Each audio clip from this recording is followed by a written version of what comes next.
It's nice to meet everybody. Cool. I'll hand it over to you, Kelvin. All right, let me just share my screen. I think this should work. And I guess maybe you can, similarly to our podcast recording the other day, just give us a very brief introduction in the sense of how you even got interested in this research and who you are, maybe like 2-3 minutes so people have a bit of an idea. Yeah, definitely. Can you guys see my screen at the moment? Okay, perfect. I'll turn that back on once we finish. All right, so, well, my name's Calvin. I'm actually 18 at the moment, so I just graduated high school. But I've been kind of really interested in just all things human physiology since I was about 13. I had a few digestive complications when I was younger that ends up kind of leaving me with an inability to absorb a lot of calories at once. So since then, I've kind of been researching digestive physiology as well as a little bit deeper than that too. So I've been really into essentially everything that you can think of, nutrition and physiology wise. And about a year ago, I got really interested into understanding the physiology of insulin and insulin resistance.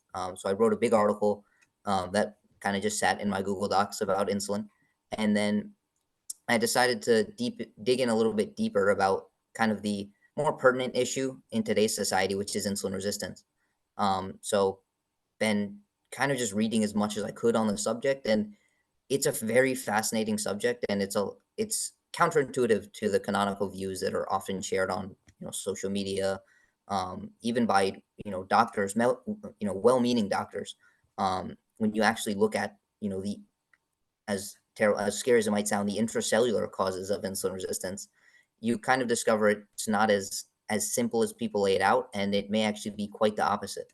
So hopefully you guys will take that away from today's discussion. All right, if you'd like, I can just start sharing my screen. Awesome. Yes, you should be able to do so. All right, perfect. Okay, let's do this. Let's see if I can present this.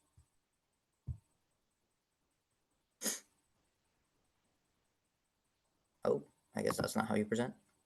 It'll be okay.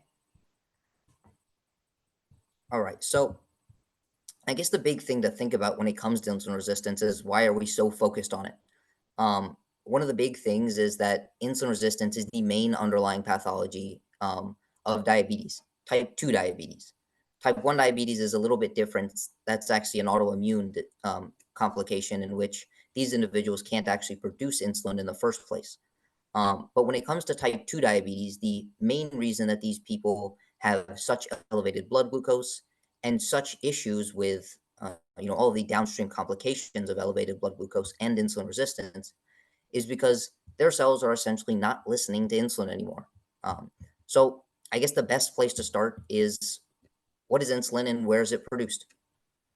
So insulin's actually initially made out of a molecule called proinsulin. So essentially it gets chopped up and released into the bloodstream along with its secondary protein called C-peptide. So proinsulin is chopped up into insulin and C-peptide and released into the bloodstream. This occurs in a specific portion of the pancreas called the beta cells. So there are different cell types within the pancreas. Insulin is produced within the beta cell. So proinsulin is cleaved into insulin and C-peptide, and these are both released into the bloodstream.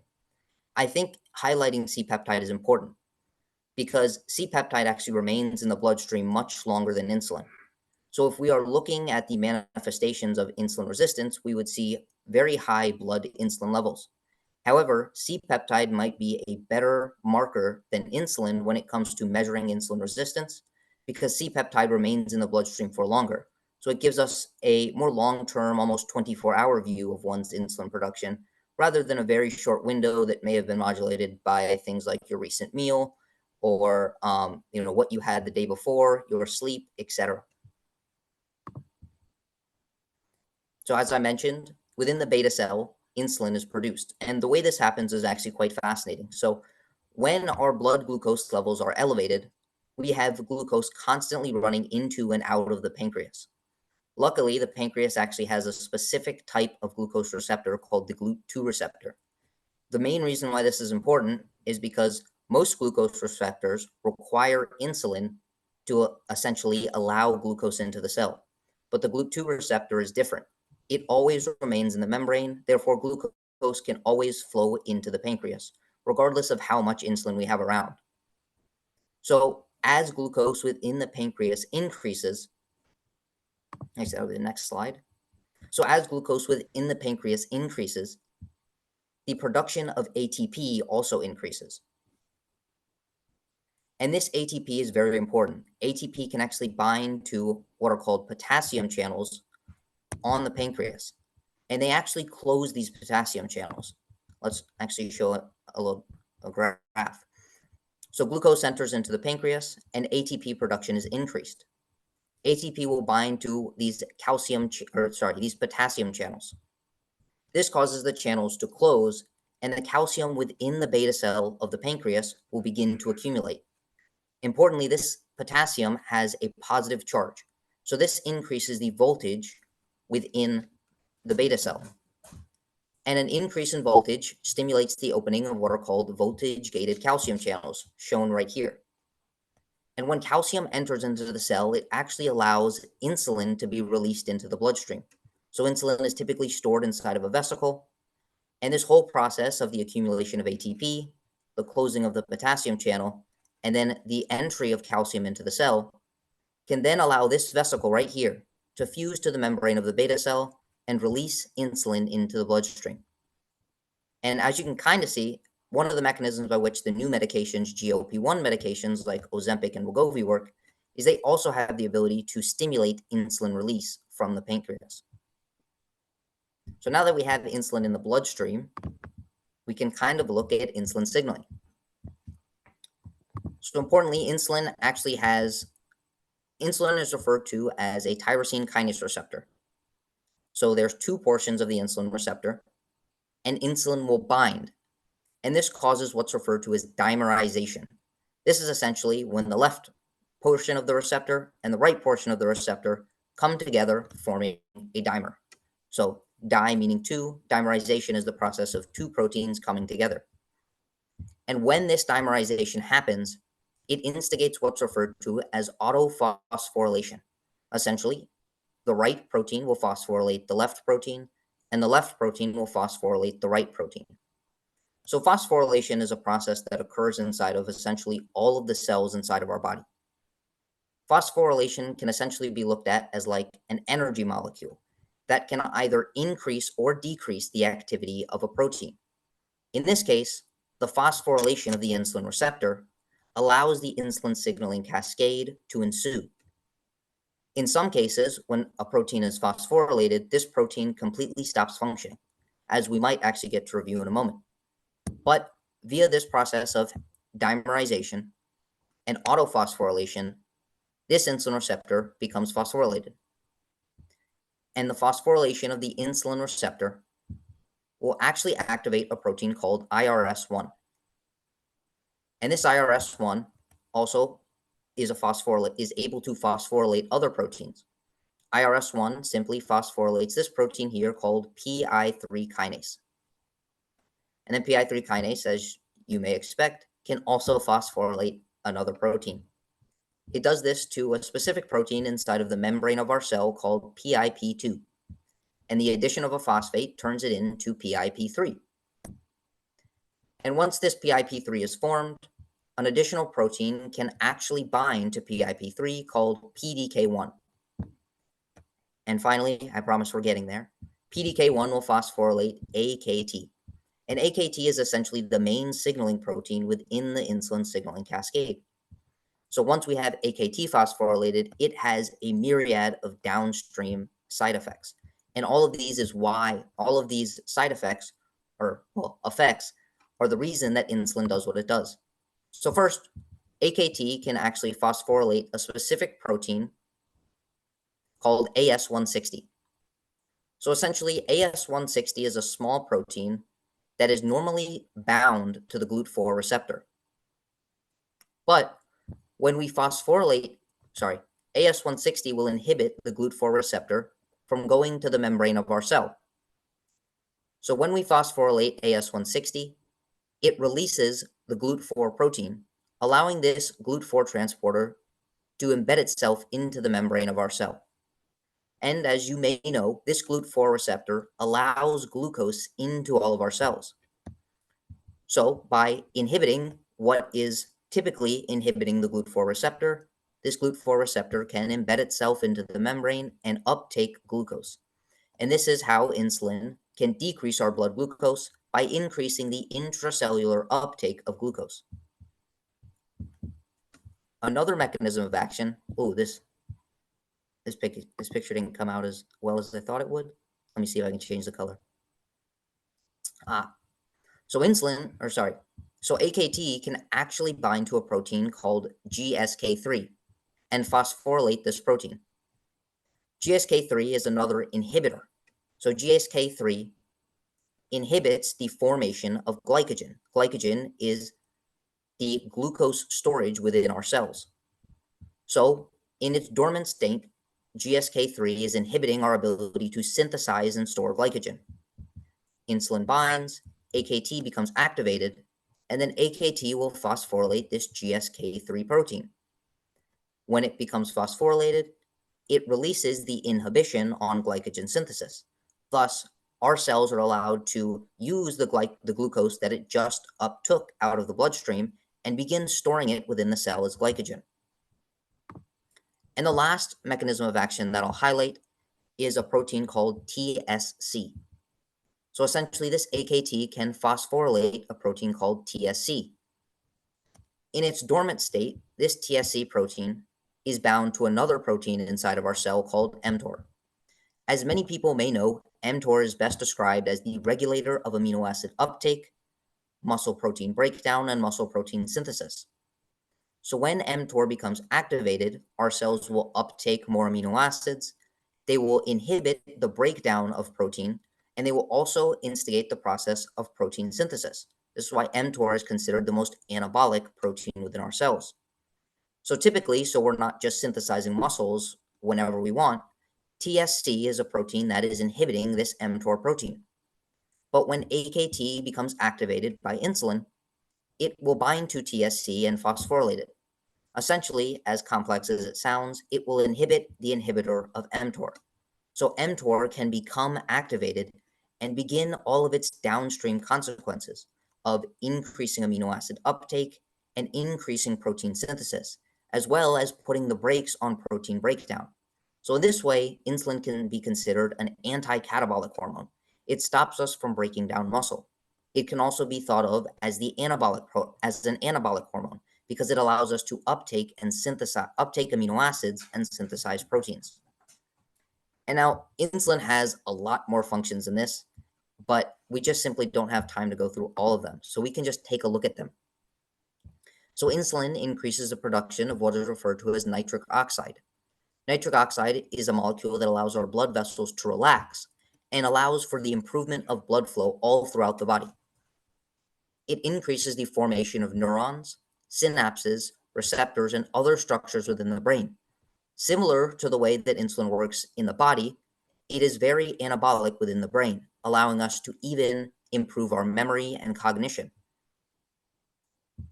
Insulin will increase the production of appetite-suppressing molecules, such as CART, POMC, and leptin.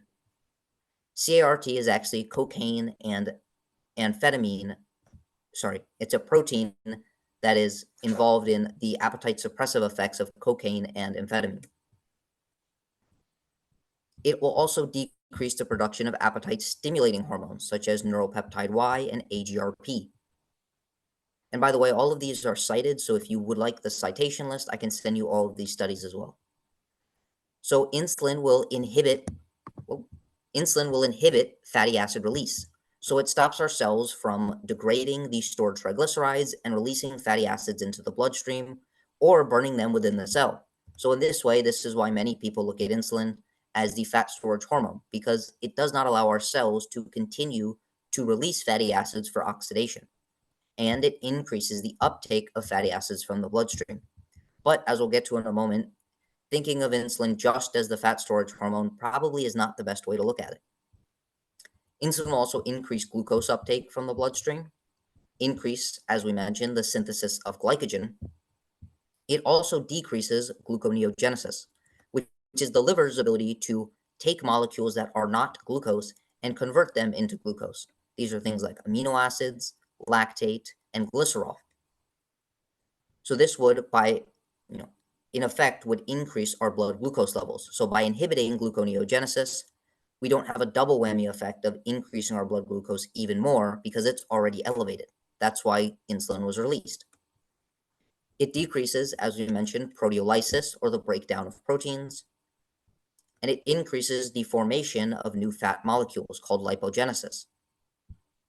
It will increase the uptake of amino acids from the bloodstream and increase protein synthesis. Interestingly, insulin can work on the kidneys as well. Within the kidneys, it increases the reabsorption of sodium and water. It will also stimulate the shuttling of potassium into the cells within our body. So by this mechanism, if we have very elevated insulin, we may have high blood sodium, higher blood pressure due to retaining more water, and lower blood potassium because this potassium is being shuttled into our cells out of the bloodstream. And finally, it can actually modulate the immune system in multiple ways. And this can actually enhance the strength of our immune system. So insulin in this way can actually be extremely helpful for fighting off pathogens and other many different bacteria. Insulin can also stimulate the production of thyroid hormones, including TRH, which is the hormone released from our brain that instigates the entire thyroid axis.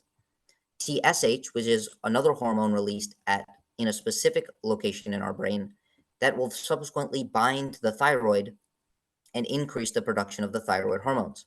So the cycle starts, TRH is released, which instigates the production of TSH, and then TSH instigates the release of the thyroid hormones within the thyroid gland. Insulin also has actions on the thyroid gland directly to increase the release of thyroid hormones. Insulin will increase steroidogenesis, which is the production of testosterone and estrogen and other steroid-related molecules. It decreases SHBG, therefore increasing the pool of free steroid hormones. So SHBG is a small protein within the body that can actually bind to things like testosterone and estrogen, and for the most part, inhibit these molecules' ability to be uptaken into cells. There are mechanisms by which steroid hormones bound to SHBG can still be uptaken, but for the most part, SHBG has the main function of decreasing the amount of testosterone and estrogen that can enter into our cells and exert its function.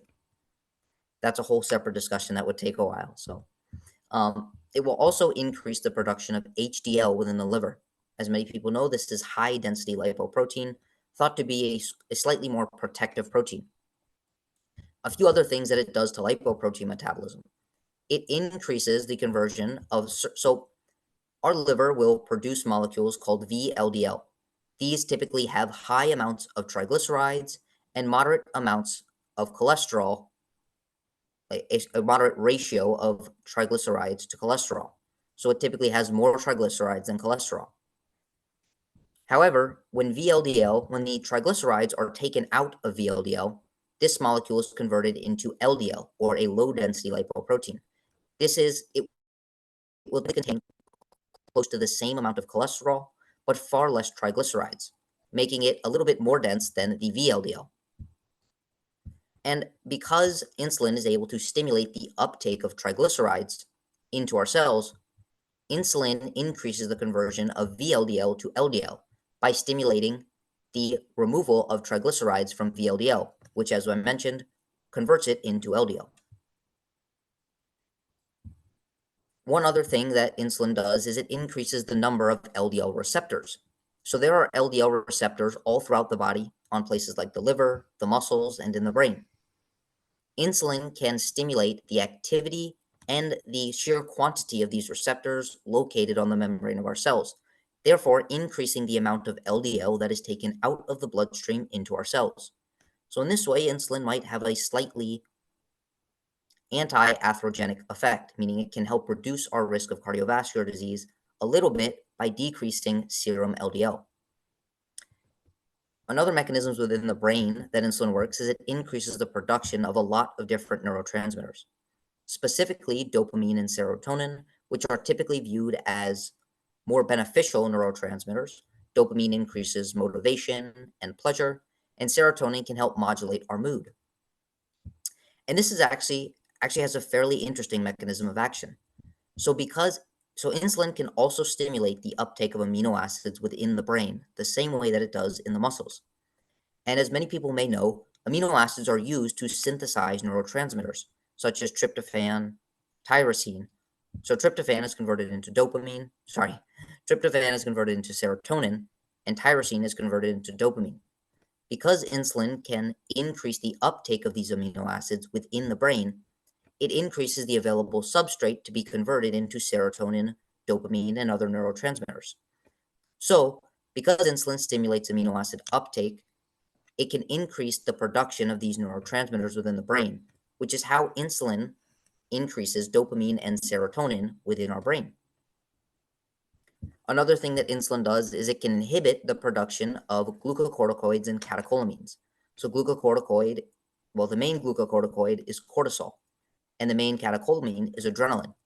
In this mechanism of action, insulin can almost decrease perceived stress and decrease our production of cortisol and adrenaline, which is why for many people, the intake of carbohydrates can be slightly calming and can actually improve sleep quality. And now the last two things I'll mention is insulin increases the production of stomach acid and bile, both of which are extremely important for proper digestion of all of our food. And finally, it inhibits the production of glucagon. Glucagon is kind of the antithetical hormone to insulin. You take all of the functions of insulin and glucagon essentially reverses them. So glucagon increases gluconeogenesis, increases fatty acid breakdown, increases glycogen breakdown, increases protein breakdown. It kind of does everything in the opposite of insulin to increase the amount of fuel within our bloodstream, whereas insulin is trying to get fuel out of our bloodstream into our cells. All right, so now that we kind of understand what insulin does and how it signals, we can ask, what is insulin resistance? So insulin is the term given to a pathological process in which a specific amount of insulin can no longer exert the physiological effects we would expect. So each unit of insulin is doing less and less insulin signaling. And this can occur due to a few different mechanisms, mainly a dysregulation within the insulin signaling cascade. So the entire cascade that we went over above, some of those proteins can become malfunctioning, and although insulin is binding to the insulin receptor, the cell is no longer responding by doing all of the processes stimulated by insulin, such as uptaking glucose. And now insulin resistance lies on a spectrum from very insulin resistant to extremely insulin sensitive, which is the opposite of resistant.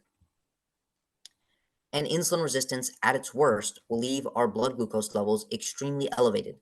And this is why high blood glucose is used as a diagnosing factor for diabetes. With that being said, the canonical view of insulin resistance on social media is that insulin resistance is caused by excessive carbohydrate consumption. Essentially, the theory is that carbohydrates, because they stimulate insulin, high insulin levels will cause our cells to simply stop responding to insulin. There isn't really a mechanism of action provided, but simply the cells stop listening to insulin.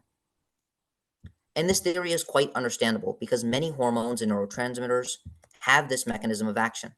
For example, excess production of dopamine desensitizes all of our neurons to dopamine. Therefore, we need more dopamine to exert the same effects.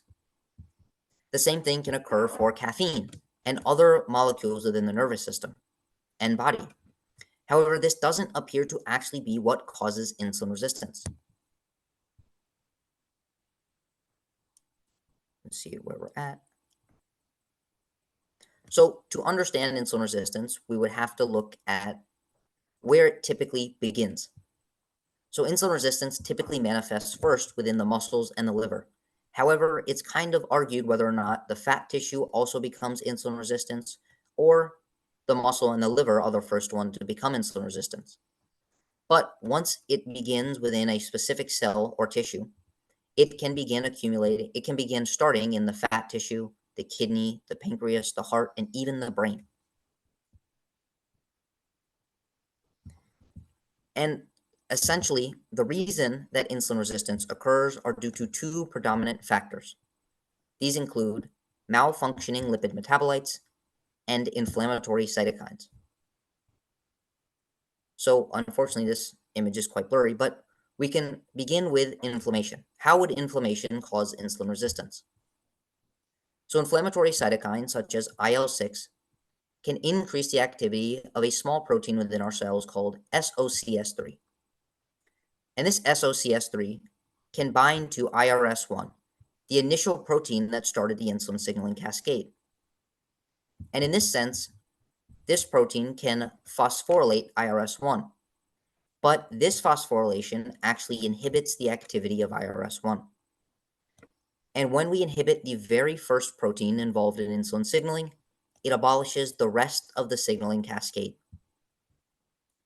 And I'll demonstrate in a moment some of the fascinating ways that inflammation can be increased and how this does typically result in insulin resistance. But as I mentioned, the way that inflammation causes it is by the release of inflammatory cytokines, activating SOCS3, which inhibits the insulin signaling cascade. And now the second, more common cause of insulin resistance is the accumulation of what are called lipid metabolites. Essentially, two specific lipid metabolites called diacylglycerols and ceramides, as well as free fatty acids, so 3, can be released and be free-floating within our cells. And these lipid metabolites can actually bind to a specific protein called PKC. And essentially what PKC does is the same thing that the aforementioned protein SOCS3 can do. It can bind to IRS and phosphorylate it. And when this IRS becomes phosphorylated, it is no longer able to function, and the entire rest of the insulin signaling cascade is inhibited. So it's the accumulation of these fat molecules, or better referred to as fat metabolites, within the cells that actually inhibits the insulin receptor and does not allow us to carry out the insulin signaling cascade. Sorry, I got tripped up on my words.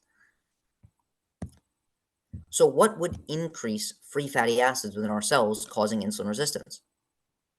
Well, the primary drivers are excess body fat and lack of exercise. So in obesity, interestingly, lipolysis, which is the breakdown and release of fatty acids, is actually increased compared to someone who is not obese. And the reason behind this is actually quite fascinating. So inside of our cells, specifically our fat tissue, the liver, and our muscles, we store lipid droplets. This is essentially a big molecule containing triglycerides. And typically, this lipid droplet is very well regulated, meaning that we have proteins, one specific one called perilipin, that surrounds this lipid droplet. And perilipin makes it such that enzymes within our cells cannot target the triglyceride and release these fatty acids from the triglyceride. Essentially, so lipolysis is inhibited. However, when the fat cell gets large enough, we do not have enough of these perilipin proteins to fully guard the fat cell. So the fat cell, for lack of a better word, begins leaking these fatty acids that are stored within the fat cell into the cytosol of our cells. The cytosol is this area in which the insulin signaling cascade occurs. So essentially, the way obesity causes insulin resistance is because our fat cells become so large that they begin leaking fatty acids into the cytosol of the cell, which, as mentioned, can completely inhibit the entire insulin signaling cascade. When it comes to lack of exercise, this is simply due to an imbalance of fatty acid oxidation and fatty acid uptake. So when we uptake the fatty acids, they have a few different things that they can do. They can be stored or they can be oxidized. However, oxidation is mainly driven, at least within the muscles, by exercise. So if we are not exercising, some of these lipids can remain within the cytosol and be converted into these diacylglycerols, which would inhibit the insulin receptor. So essentially, the inability to oxidize the fatty acids within our cells can allow them to accumulate and inhibit the insulin signaling cascade. In fact, insulin resistance can even occur in very lean, sedentary individuals. So this insulin resistance isn't driven by the fatty droplets getting too large, but simply by an imbalance in oxidation versus uptake. In addition, simply one exercise session can transiently restore insulin sensitivity, or at least improve it. However, let's say we take an obese individual. This individual at rest without exercise will typically be on the spectrum of insulin resistance. If they go through a single exercise session, their insulin sensitivity increases. Therefore, insulin begins functioning properly. This is because we reduce the amount of these lipid metabolites. However, if this person stops exercising, then their insulin resistance will come back. So essentially, the only way for someone who is overweight to restore their insulin sensitivity is to continue with this physically active lifestyle. Another interesting phenomenon is called starvation-induced insulin resistance. So this also can increase the amount of free fatty acids within our cells. So essentially, starvation upregulates lipolysis and the delivery of free fatty acids to all of our cells. However, if these free fatty acids accumulate within the cytosol, this once again can inhibit the insulin signaling. So when we have extremely upregulated free fatty acids, such as in the state of starvation, we can actually see a transient increase in insulin resistance. And this is thought to actually be what's referred to as physiological insulin resistance. So essentially, when we are in a starved state, we would want our muscles and tissues that do not depend on glucose to become insulin resistant. The reason for this is because there are certain cells within our body, such as the red blood cells and the brain, that actually require glucose to function. So specific parts of our brain can only utilize glucose, and our red blood cells are only able to use glucose for energy. However, things like our liver and our fat tissue, they can rely almost predominantly or solely on fatty acids. So in the state of starvation, we would want to spare the very small amount of glucose, because we're not consuming enough of it, that's in our bloodstream for specific cells that require glucose, again, like the brain and the red blood cells. But we would want tissues like our muscles and other tissues that can use triglycerides to become transiently insulin resistant and keep that glucose within our bloodstream so those glucose dependent cells can utilize it. So in a state of starvation, an individual can become slightly insulin resistant at the level of the muscles. So their muscles are no longer taking up this glucose, and this glucose can be spared for mainly their brain as well as their red blood cells. Another thing that interestingly increases free fatty acids is hypoglycemia. And this is why those who struggle with hypoglycemia typically see an increase in insulin resistance. Essentially, hypoglycemia, oh gosh, sorry, a lot of these words are spelled incorrectly. Hypoglycemia increases the production of glucagon, catecholamines, and glucocorticoids. And these molecules will transiently act on the fat cells to increase their lipolytic rate, or their release of fatty acids. And the increase in these circulating fatty acids can transiently induce insulin resistance at places like the muscles and inside of the liver. So acutely, again, this spares glucose to increase our level of blood glucose. So this is thought once again to be physiological. If we have low blood glucose, we would want our muscles to stop uptaking blood glucose by becoming slightly insulin resistant. so that we can raise our blood glucose levels back to physiological concentrations. However, those who may have diabetes, who suffer with hyper and hypoglycemia, may be worsening their insulin resistance every time they enter into a hypoglycemic state, which is why it may be extremely important for these individuals to more tightly regulate their blood glucose levels. As mentioned, catecholamines and glucocorticoids can also increase insulin resistance. These are molecules related to the stress response. So during stress, we release catecholamines and glucocorticoids. And as a result, they increase lipolysis. And if this lipolysis is not counterbalanced by an increase in lipid oxidation, such as what would occur during exercise, then exposure to high concentrations of catecholamines and glucocorticoids can decrease insulin sensitivity. So if we take two models of glucocorticoid and catecholamine release, we can look at their effects. In the scenario of exercise, you would release catecholamines and glucocorticoids. However, during exercise, you're also increasing the oxidation of fatty acids. Therefore, the cortisol and adrenaline that's released during exercise likely will not increase insulin resistance. However, when we release cortisol and adrenaline in response to a psychological stress, if our metabolic expenditure isn't increased, we simply have a far increase in the availability of free fatty acids within the bloodstream and within the cytosol of the cell. This is why it appears that psychological stress or lack of sleep, which also increases these molecules, can induce insulin resistance because the increase in lipolysis is not counterbalanced by an increase in lipid oxidation.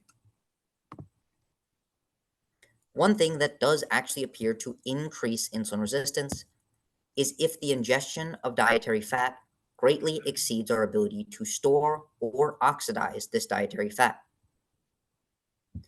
It does appear that dietary saturated fats appear to induce the greatest insulin-resistant response.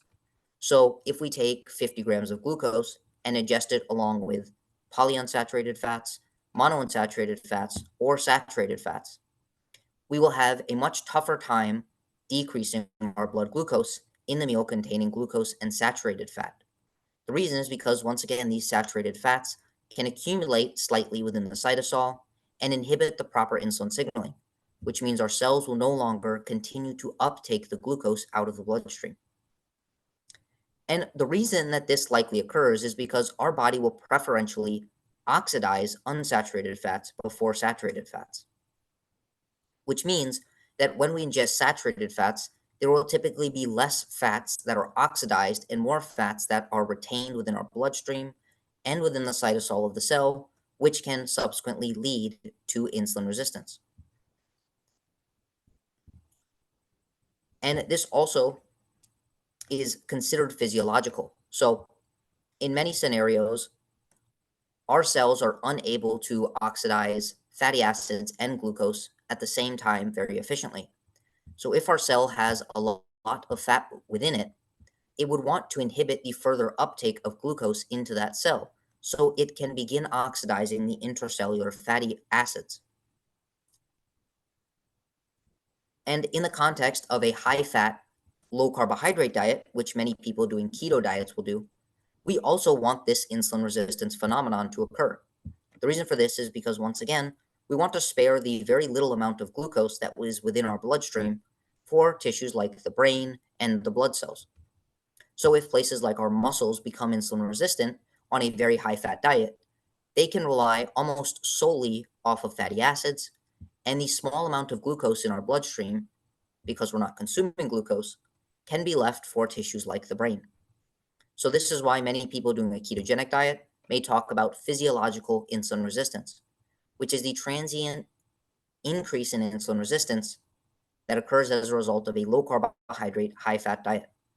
However, understand that if we're consuming high amounts of fat, specifically saturated fat, along with a meal that contains high amounts of glucose, this will typically lead to insulin resistance along with hyperglycemia, which is a drastic elevation in blood glucose. I'll talk about it in a minute as to why this hyperglycemia may be detrimental, but if we are consuming high amounts of fat and glucose at the same time, this may leave our blood glucose levels far higher for far longer. So we can come back to the inflammatory cytokines and talk about things that increase the production of these molecules. One thing that's I found extremely interesting when I was researching this phenomenon was that tooth infections can drastically increase insulin resistance. The reason for this is because during an infection, the immune system is activated and will begin releasing inflammatory cytokines. This can actually allow the immune system to understand the location of the inflammation and migrate towards the site of inflammation. However, these inflammatory cytokines can travel around the bloodstream, bind to different cells within our body, specifically places like the liver and the muscles, and make these tissues insulin resistant. Which is why, once again, when we have a tooth infection, our blood glucose levels may actually drastically increase. And now this is once again thought to be physiological insulin resistant. As you can tell, many of these scenarios are considered beneficial. So why would inflammation causing insulin resistance be beneficial? The reason is because our white blood cells, our immune cells, can utilize glucose as an energy source. During an infection, we want our immune cells to have as much energy as possible. So, if we decrease the uptake of glucose in the liver and in the muscles, our immune cells will have much more glucose available. They can uptake this glucose, use it as energy, and increase their ability to fight off whatever pathogen or infection has occurred. So, again, this transient insulin resistance in response to inflammation can benefit our immune response. There are some other things that can increase the production of inflammatory cytokines. These are things like sickness, infection, as we mentioned. As our fat tissue increases, our fat tissue will begin releasing inflammatory cytokines. This may be an adaptive mechanism for our fat tissue to inhibit the further uptake of fatty acids. Because when this fat tissue becomes insulin resistant, it will no longer begin uptaking fatty acids and may have a heightened ability to release fatty acids. So when our fat tissue becomes extremely large, it will become transiently insulin resistant because it will release more inflammatory cytokines. Other things that increase it are high blood pressure can increase the production of inflammatory cytokines. So can poor sleep, the exposure to heavy metals, pesticides, and toxins, and very importantly, micronutrient deficiencies can also increase the production of inflammatory cytokines. With that being said, one very fascinating caveat that I have are myokines. Myokines are actually cytokines that are released during exercise. So one example of a myokine is IL-6. Typically, when IL-6 is released by our immune cells, this IL-6 will induce insulin resistance. However, when IL-6 is released by our muscles, it actually appears to sensitize the muscles to insulin. And the reason for this is because within the muscles and within other tissues like the immune cells and the liver, IL-6 has two different signaling pathways. When IL-6 is released from our muscles, it will act in an autocrine fashion. Essentially, this means IL-6 is released by the muscles and it will be uptaken and bind to the IL-6 receptor on our muscles. However, when IL-6 is released by the immune system, it doesn't work in an autocrine fashion. Rather, it works in a paracrine fashion, meaning it will bind to places like our muscle or our liver. And inside the liver, IL-6 will induce insulin resistance. So the signaling pathway of IL-6 determines whether or not it will sensitize our cells to insulin or make them more insulin resistant. And is just dependent on the specific tissue that it binds to. This is quite complex, but I just thought it was interesting to note that the same molecule released during exercise has completely opposite functions as when it is released from our immune cells during inflammation. I hope that made sense, and if you would like to just contact me after this video, I can kind of explain it a little bit better. Tertiary causes of insulin resistance include micronutrient deficiencies. So as I mentioned, the main causes are increases in inflammation, and the accumulation of those fatty acid metabolites, both of which inhibit the insulin receptor.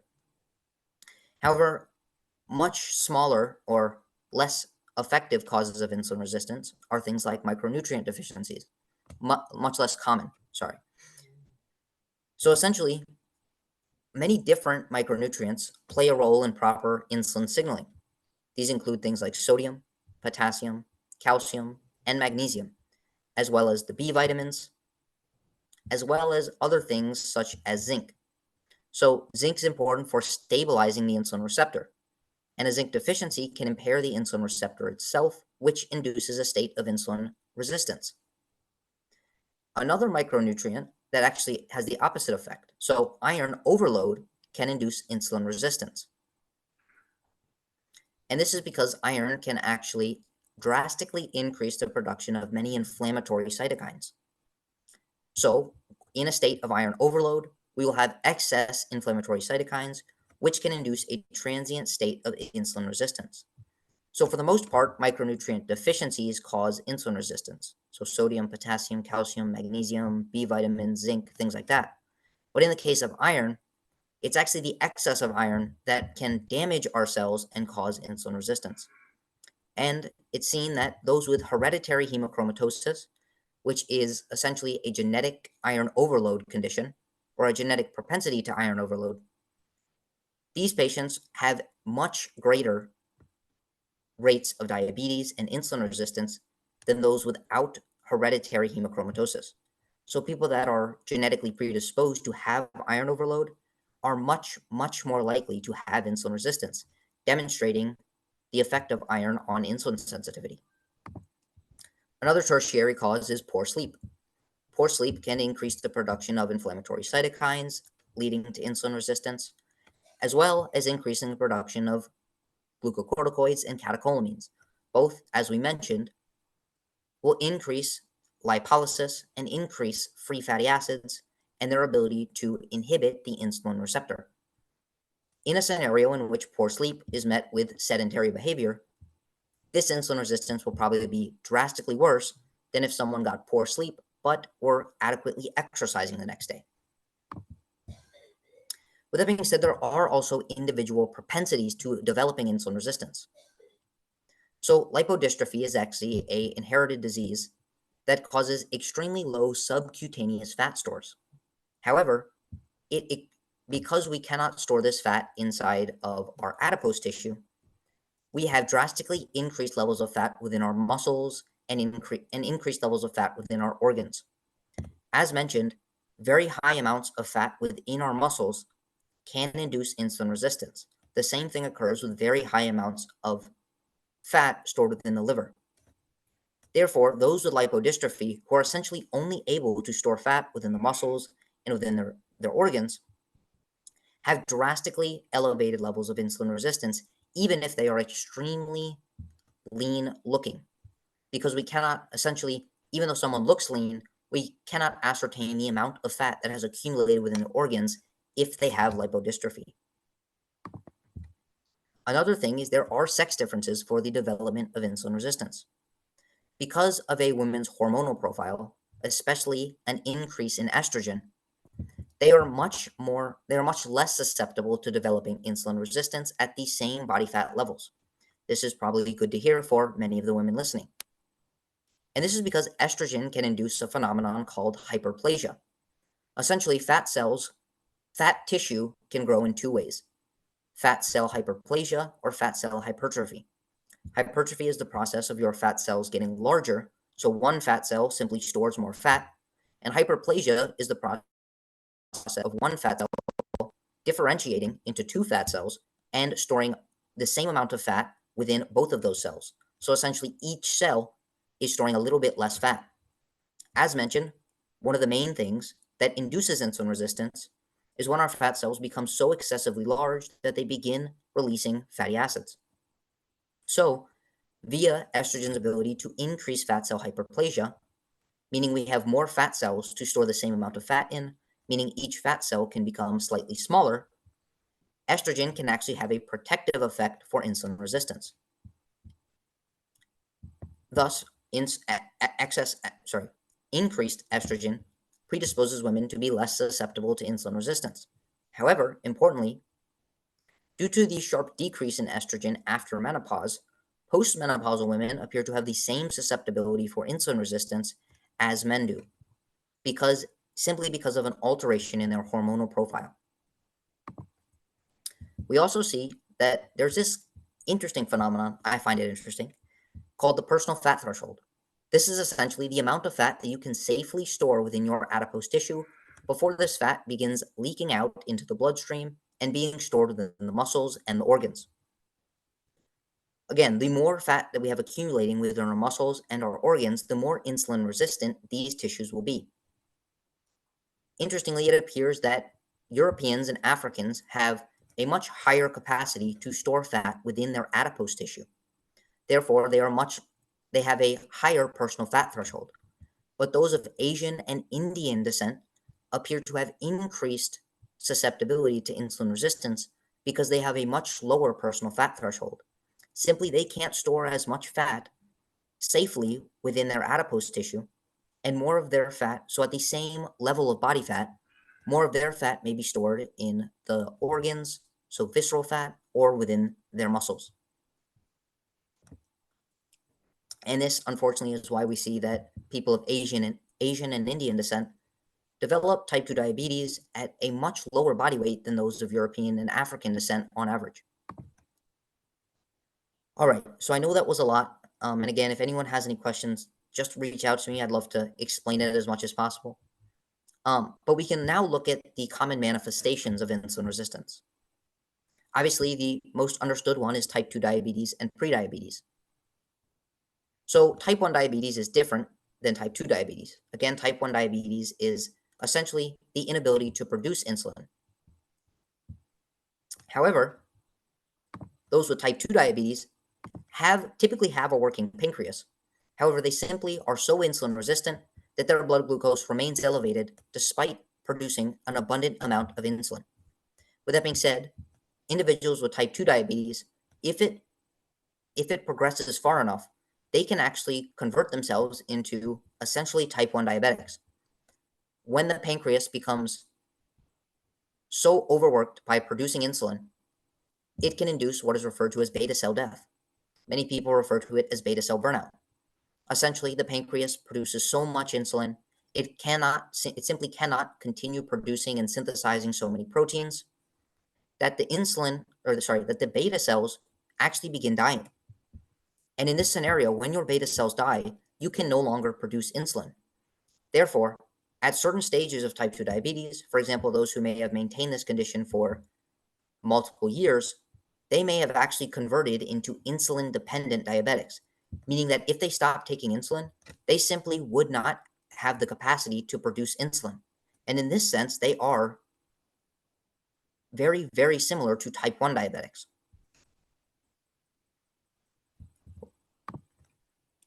Another way that insulin resistance manifests is on our blood work. Sorry, as I mentioned, so I didn't mention this yet. So in type 1 diabetes and type 2 diabetes, there's typically elevated blood glucose. And both of these conditions are typically managed by the exogenous injection of insulin. However, if these type 2 diabetics have become so insulin resistant that their cells are no longer uptaking insulin, are no longer responding to insulin, then even the exogenous insulin administration may not allow their cells to continue uptaking insulin. Whereas type 1 diabetics typically can maintain fairly good insulin sensitivity. Therefore, they can simply rely on exogenous insulin to maintain their blood glucose levels.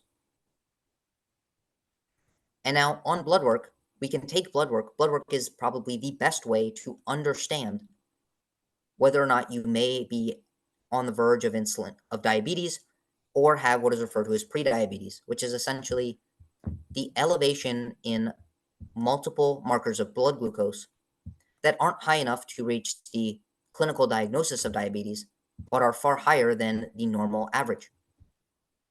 So how we would diagnose this would be an increase in fasting blood glucose because the cells are unable to uptake this glucose, elevation in fasting insulin and C-peptide, because again, they are producing profound amounts of insulin to try and shuttle the excess glucose into their cells.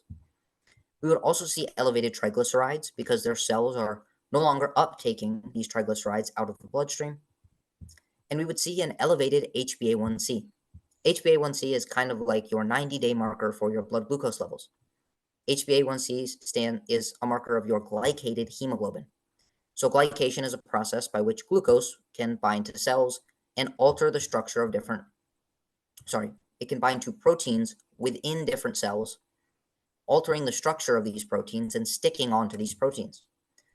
Because glucose is within the bloodstream in the scenario of diabetes, more of our red blood cells will become glycated. Therefore, the higher your average blood glucose, the more of your red blood cells will become glycated because they are simply met with more glucose on a daily basis. So elevated HbA1c can give us an indication of how high your blood glucose has been over about the last 90 days, which is the amount of time that it takes for red blood cells to typically turn over or to die off and become renewed. So this can give us an indication as to how your blood glucose levels have been over the past 90 days. In a scenario of insulin resistance, your blood glucose levels will typically be much higher. Therefore, your HbA1c will also be higher. Another indication is low blood sodium and high blood potassium, because as I mentioned, insulin increases the reabsorption of sodium at the kidneys. If we are becoming insulin resistant, our kidneys will no longer be reabsorbing sodium. This also manifests as increased urination, because with sodium comes water. If we are unable to reabsorb sodium, we will be unable to reabsorb as much water, and we will have more frequent urination. High blood potassium. As I mentioned, insulin can help to increase the uptake of potassium within our cells. When these cells become insulin resistant, they will be uptaking less potassium. More will be left inside of the bloodstream, manifesting in high serum potassium. Other manifestations we see with diabetes, prediabetes, and just insulin resistance in general is lower vitamin D, lower thyroid hormones because of insulin's effect on the thyroid action, elevated parathyroid, low sex hormones due to insulin's effect on steroidogenesis, and typically a lower micronutrient status. This isn't necessarily insulin causing a low micronutrient status, but the low micronutrient status contributing to insulin resistance. Additional manifestations that are more physical in nature are high visceral fat, low muscle mass, reduced cognitive functioning, higher blood pressure, and then microvascular and macrovascular injuries. These are things like retinopathies or neuropathies. So retinopathies is essentially glycation damage within the retinas of our eyes, and this is caused by high blood glucose.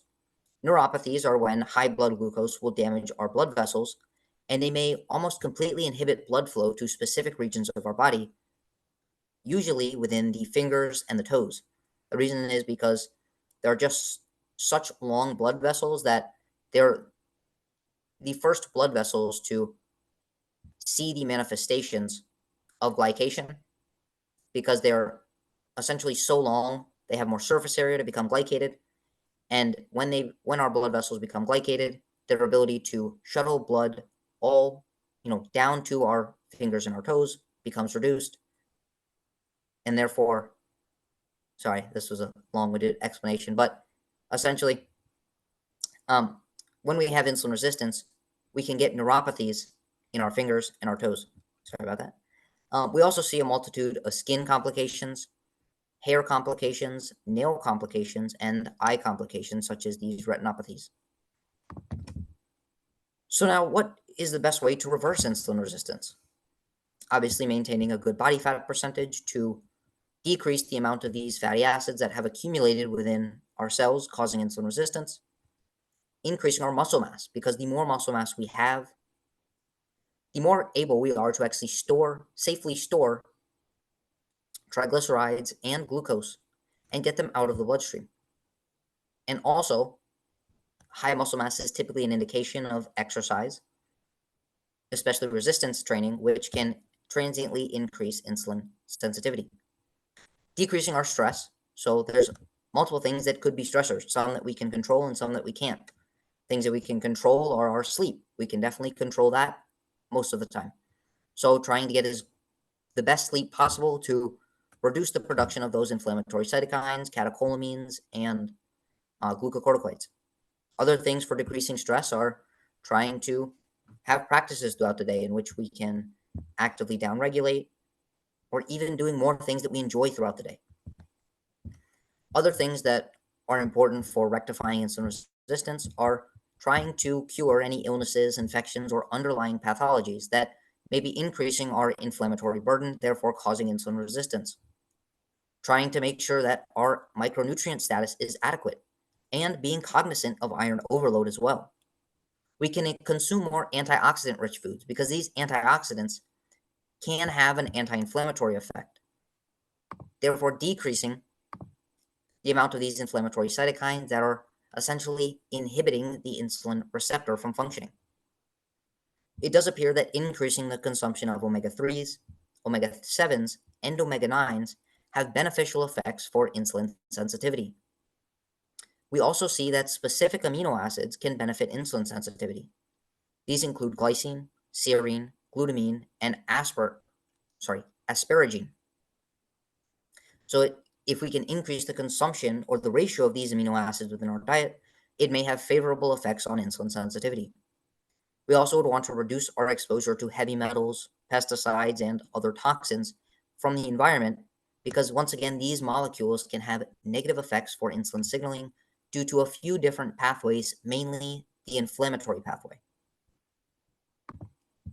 And now I was asked to actually talk a bit about some of the medications or supplements that can help reverse insulin resistance.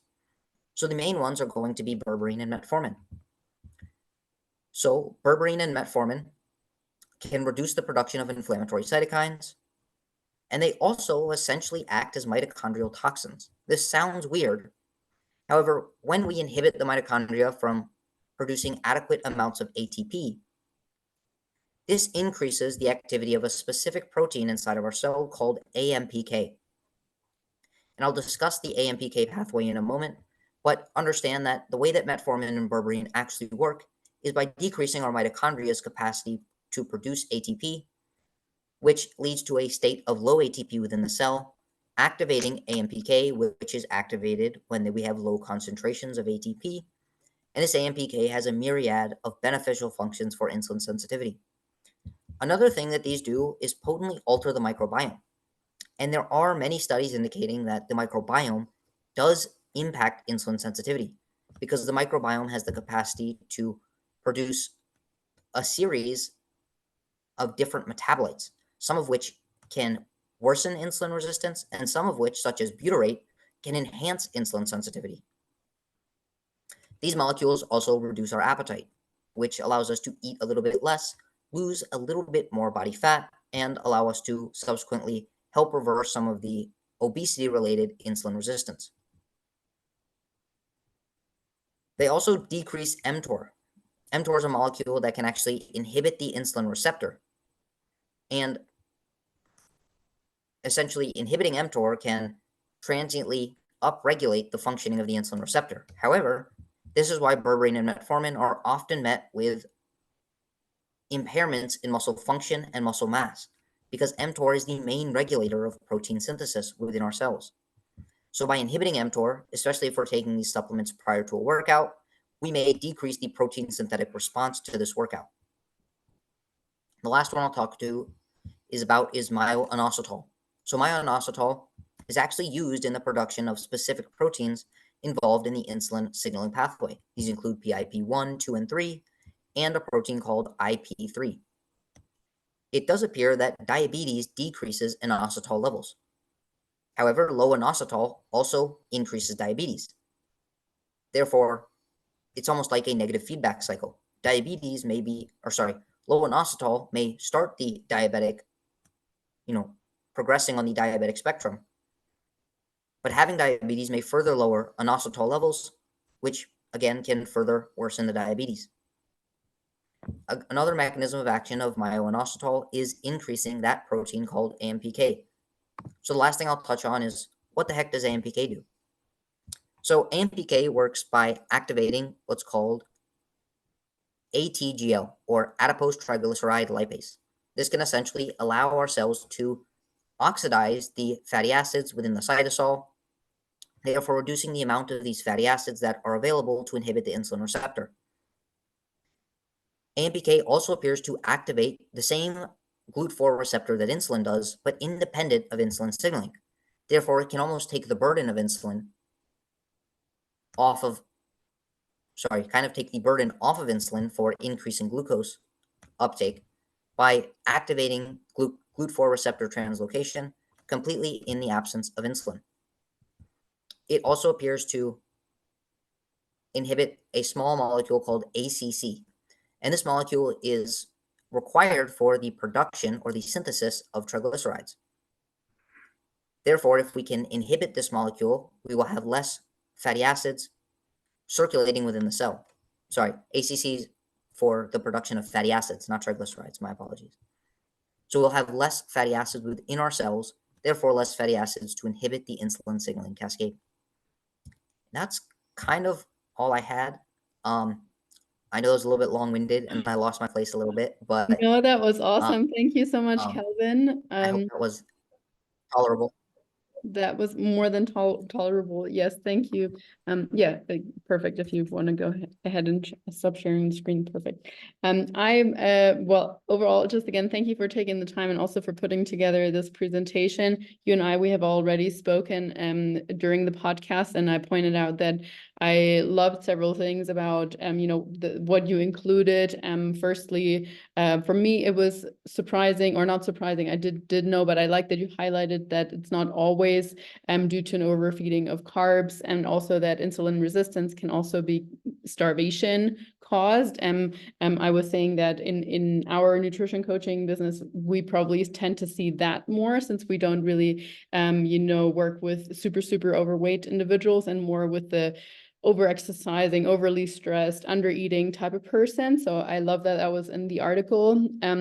Also, thank you for including that last little bit about the metformin, berberine, and myoinositol. I think that's really helpful also from a coaching perspective, but personal perspective also. And I mean, people always ask, what can I do to improve my insulin resistance or insulin sensitivity? And so if they all have all the other things in place, like training, like the nutritional aspects, which you mentioned so beautifully also, sometimes maybe berberine or myoinositol or so might be helpful. I'm not a big fan of long-term use of metformin, but of course, in certain instances, I think that's warranted also. So yeah, from my side, I mean, I have a couple of things that I could add on, but I want to open up just to the three ladies that are here. Might catch a run, unfortunately, but does anyone have any specific questions or just comments for Calvin as well?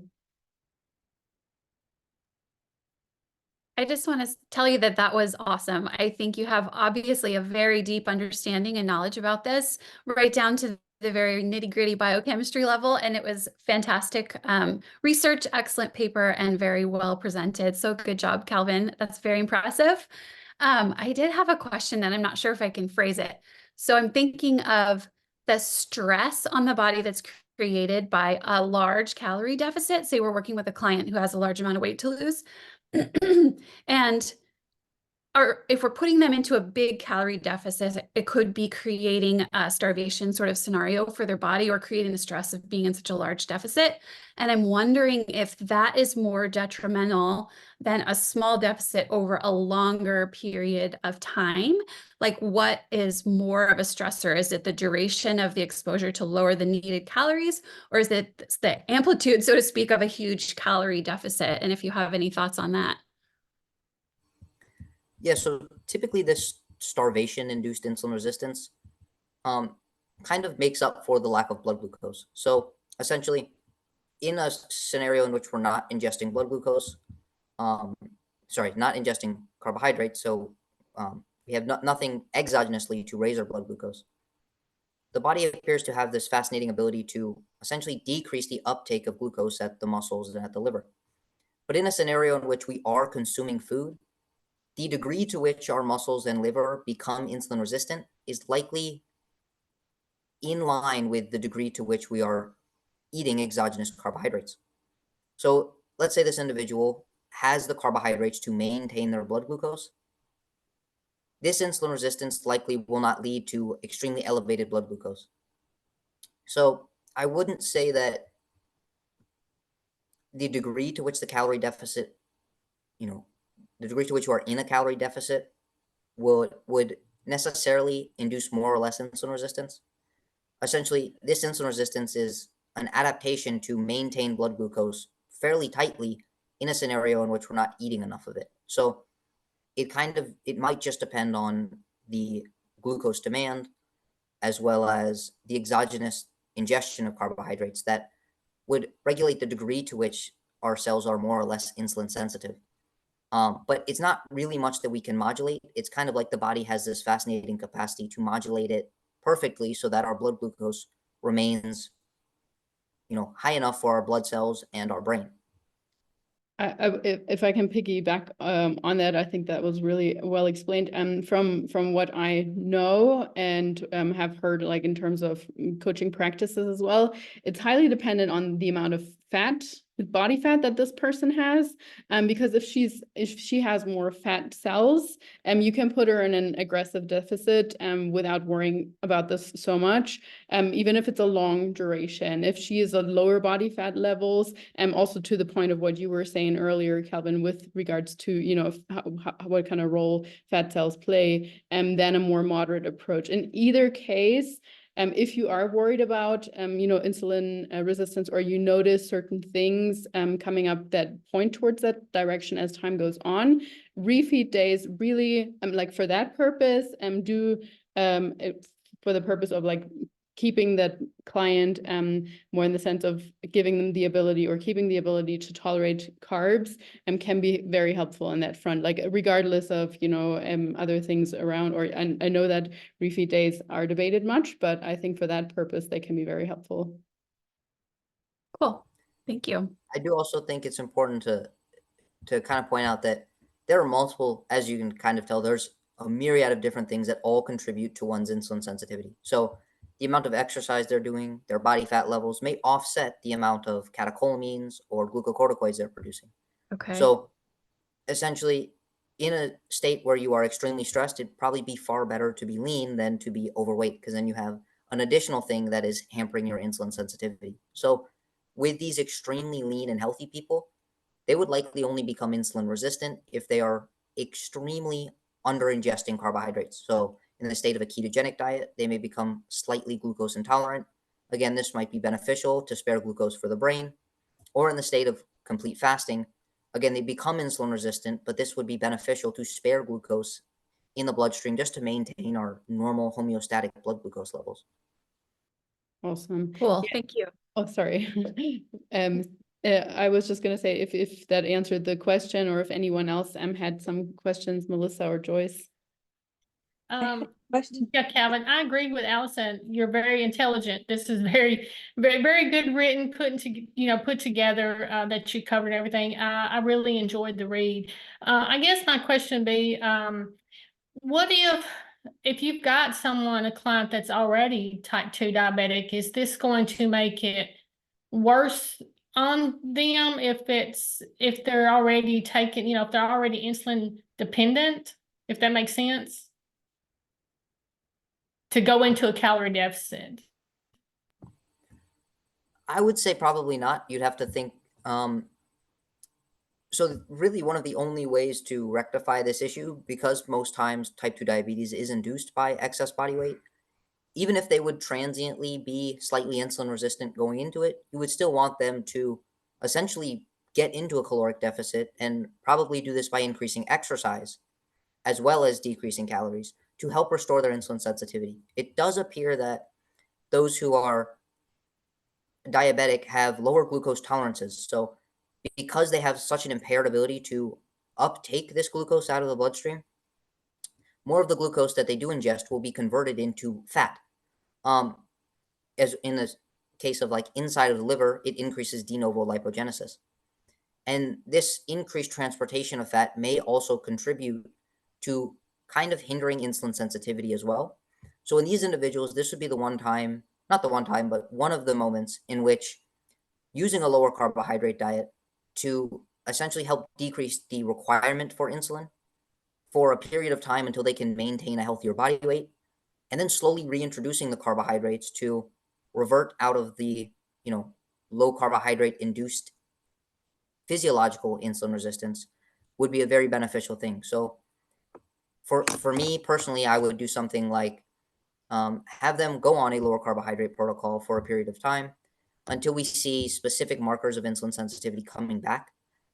Most of the time, this is just having lower triglycerides, lowering their body weight as well. And then you would slowly reintroduce carbohydrates. So you might start with adding in 25 grams, then 50, 75, up until their, typical carbohydrate intake. Okay. Well, I know of one but she always tells me she eats more sweets than she should, but she always tells me she's craving them. What makes your body do that? I think, in that case, I would just say like she's probably not eating enough protein and fiber to start off with anyway. That's But kind of what aside I from thought that, too. as Melissa said too, you can tell Yeah. mentally so many things Yeah, too. I thought that too. I thought, is that all in your head? You're just thinking that, and that's not, there's nothing that has to do with, the insulin or anything like that. You're just thinking it. So I kind of thought that too. But yeah, protein and fiber, of course. Yeah. So yeah.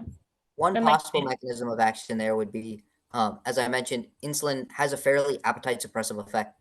So if you are insulin resistant, your brain will also be insulin resistant, and you may get less of an appetite suppressing signaling cascade induced by the ingestion of carbohydrates or just food in general. So these people may remain, it's called hyperphagia. They might remain a little bit more hungry than they would have been if they had proper insulin sensitivity, because their brain isn't receiving the appetite suppressive effect of insulin. In terms of what foods they desire, that's typically dependent on, what foods they enjoy the most. Right. Exactly. All right. Thank you. Anything from you, Melissa? Hi, Kim. First, I wanted to say thank you for the presentation and for the information. I really enjoy it. I studied biochemistry, so I do enjoy the nitty-gritty. If I remember correctly, it's not only carbohydrates that can spike insulin. Protein also does it, right? Yes. So anytime there's you a few eat, ways. right? Sorry. Go ahead. By mechanism. Why does protein spike insulin? How does protein intake or even amino acids intake, like single amino acids, how do they spike insulin production? Because this is something I know, but I never understood why or how.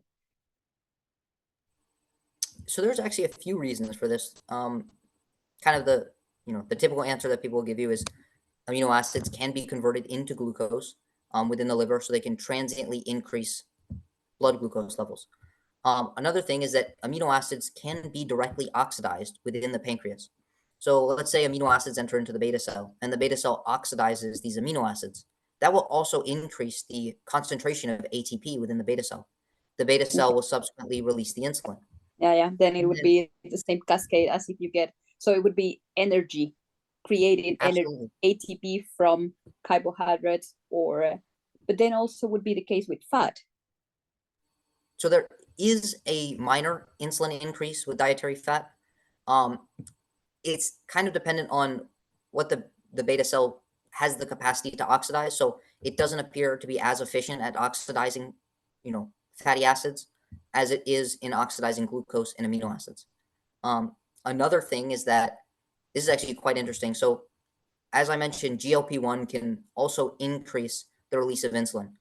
Because amino acids are one of the most potent stimulators of GLP-1 production, we see after amino acid ingestion, or protein ingestion for that matter, GLP-1 is subsequently elevated in the bloodstream.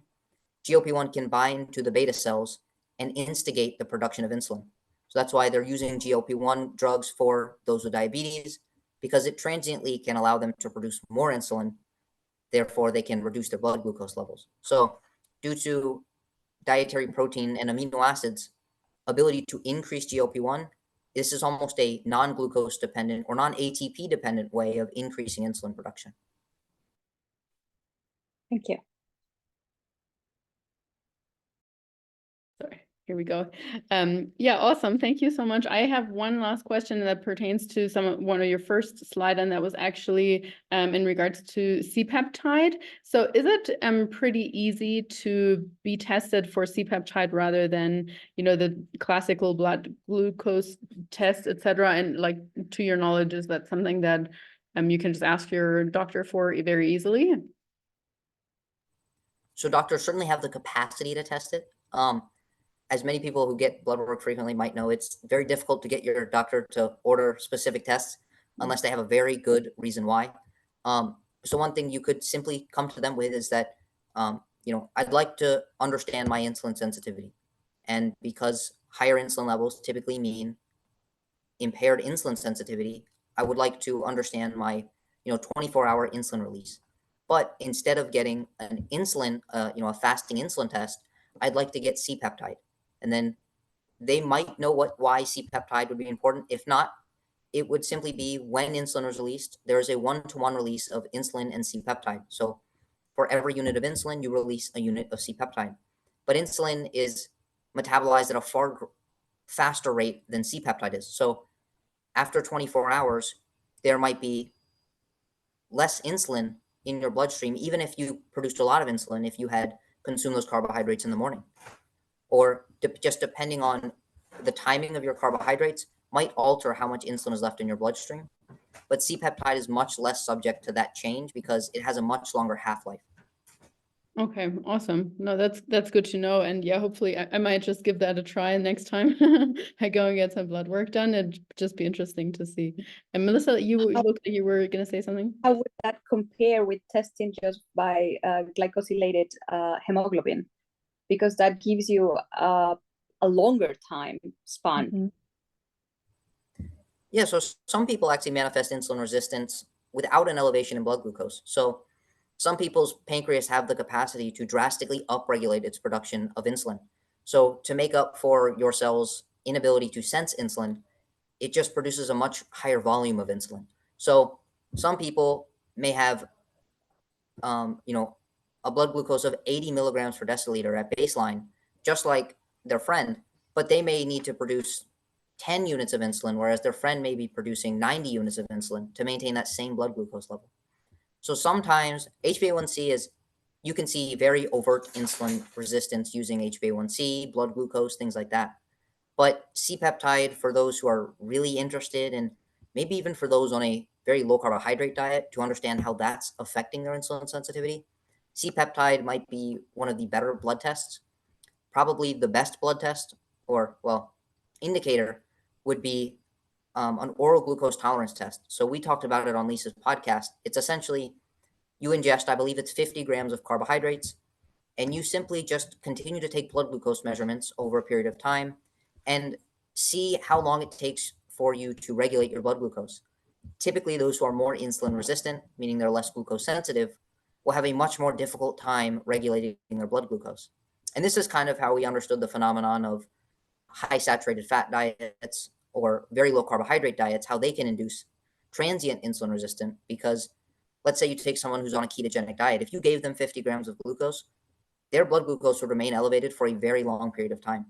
Or if you gave someone glucose along with saturated fat, their blood glucose seems to remain elevated much longer than if you had given them no dietary fat or if you had given them poly or monounsaturated fat. So this oral glucose tolerance test might be the easiest and best predictor of your insulin resistance. However, this might also be subject to acute changes. So let's say yesterday you had an injury and your inflammation is increased. This may make you transiently insulin resistant, but this doesn't have anything to do with your diet, or likely doesn't have anything to do with your diet or exercise, but simply just because you stubbed your toe yesterday. Awesome. That's a standard test for pregnant women in the US. And it's kind of hard to survive, but so I've been 50 grams of twice. glucose. Oh, that sounds horrible. Yes. Also Germany.